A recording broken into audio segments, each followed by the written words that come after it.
તો અમદાવાદના પ્રસિદ્ધ ગાંધી આશ્રમનો કાયાકલ્પ થવા જઈ રહ્યો છે। 12 માર્ચના રોજ વડાપ્રધાન નરેન્દ્ર મોદી તેનું ખાતમુહૂર્ત કરશે। ત્યારે આવો વડાપ્રધાનની મુલાકાત પહેલા અમે આપને જણાવીએ આ પ્રોજેક્ટની એક્સક્લુઝિવ માહિતી।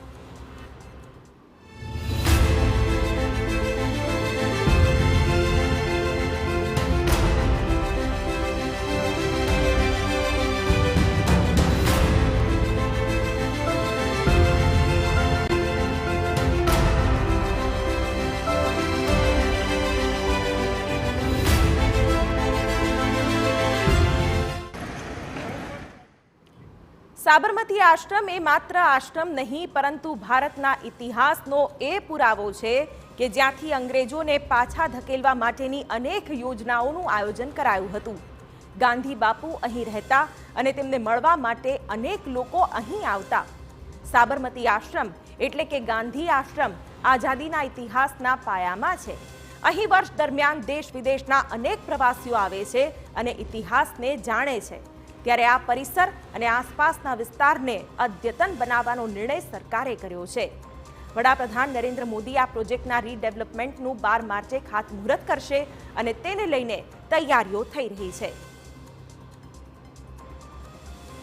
ગાંધી આશ્રમ નવીનીકરણ એ વડાપ્રધાનનો હંમેશાથી જ ડ્રીમ પ્રોજેક્ટ રહ્યો છે અને આ જ ડ્રીમ પ્રોજેક્ટનું ખાતમુહૂર્ત હવે વડાપ્રધાનના હસ્તે થવા જઈ રહ્યું છે। ત્યારે ગાંધી આશ્રમ ખાતે પણ તેની તૈયારીઓ કરવામાં આવી રહી છે। આપ સીધા જ દ્રશ્યો જોઈ રહ્યા છો કે જ્યાં આગળ વડાપ્રધાન મુલાકાત લે તે પહેલા જે આખરી ઘડીની તૈયારીઓ છે તે કરવામાં આવી રહી છે। ગાંધી આશ્રમ શું છે અને તેમનું સ્વપ્ન શું છે, તે કઈ રીતે સાકાર થશે, આ તમામ બાબતો અહીંયા જે કંડારવામાં આવી છે। વડાપ્રધાન આ તમામ જગ્યાની મુલાકાત લેશે। આપ સીધો જ માસ્ટર પ્લાન જોઈ રહ્યા છો કે જ્યાં આગળ નદી અને નદીની બાજુમાં આવેલું જે ગાંધી આશ્રમ છે કઈ રીતે 55 એકરમાં નિર્માણ પામશે। મૂળ ગાંધીજીના મૂલ્યો ધરાવતી જૂના આશ્રમ અને ઇમારતો તો છે જ, પરંતુ કઈ રીતે જે અત્યારે આટલા ભાગમાં ફેલાયેલું ગાંધી આશ્રમ હવે વિશાળ જે ભાગ છે તેમાં ફેલાશે। ખાસ કરીને જે મુખ્ય રસ્તો અત્યારે હું આપને બતાવવા માંગીશ કે જે આશ્રમ રોડ છે તે અહીંયાથી પસાર થાય છે। આ મુખ્ય રસ્તો છે તેને હવે બંધ કરી દેવામાં આવશે। તેની જગ્યાએ હવે જે આરટીઓ જવા માટેનો જે રસ્તો હતો તે બંધ કરીને આ રસ્તેથી અહીંયા ડાયવર્ટ આપવામાં આવશે। એટલે કે સ્પષ્ટ રીતે જે રાણીપનો ભાગ છે ત્યાંથી હવે તમામ જે વાહન ચાલકો છે તેમને ડાયવર્ટ કરવામાં આવશે। આ તમામની સાથે આ જ માસ્ટર પ્લાન છે જે ગાંધી આશ્રમ વડાપ્રધાન નરેન્દ્ર મોદીના સ્વપ્નનું છે, 55 એકરમાં નિર્માણ પામનાર છે, તેની આખરી ઘડી હવે ગણાઈ રહી છે। વડાપ્રધાન આ જગ્યાની નિરીક્ષણ કરશે, મુલાકાત લેશે અને કામગીરીમાં તેઓ પણ પોતાનું જે કહી શકાય કે ખાતમુહૂર્ત કરીને આ કામગીરીની શરૂઆત કરાવશે।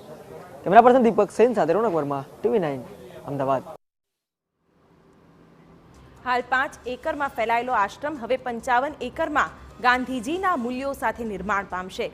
અંદાજે 1200 કરોડના ખર્ચે આ આશ્રમનું નવીનીકરણ કરવામાં આવશે, જેમાં હાલમાં આવેલી 20 ઇમારતોને યથાસ્થિતિ રાખવામાં આવશે અને તે ઉપરાંત 13 નવા બિલ્ડિંગ્સ ઊભા કરવામાં આવશે, તેમજ મુલાકાતીઓની સુવિધાઓમાં પણ વધારો કરવામાં આવશે।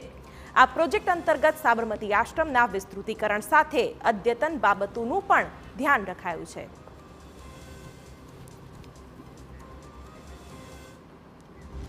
એક